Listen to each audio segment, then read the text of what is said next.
Al-Aqsa Martyrs Hospital in Deir al-Balah is one of the few remaining medical facilities serving about half of the Gaza Strip's nearly 2 million people.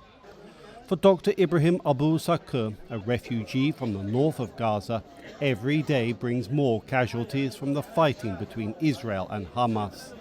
It's wartime. The wounded are expected to come at any moment. Anything is expected. Problems and challenges, especially in the operating room. We are always thinking of how we could manage the situation with the larger number of injuries that could come every single hour.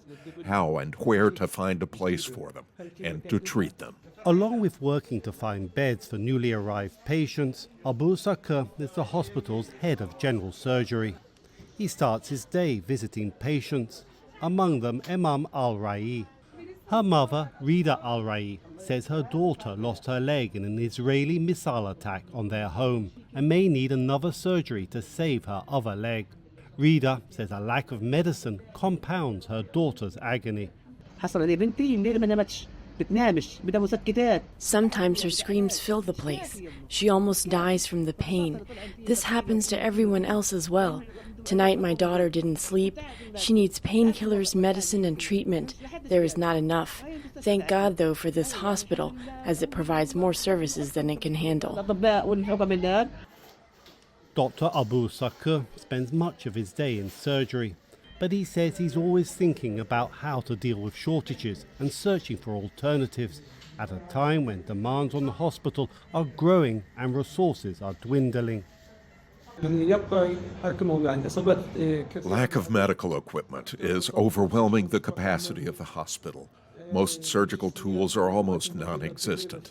Asking for anything, the answer is always, we don't have it. There's none left. The condition in the hospital is indescribable, starting from the lack of medical supplies and surgical tools to the clinical capacity. After a day of performing surgeries, largely on the war wounded, Dr. Abu Sakur makes another round.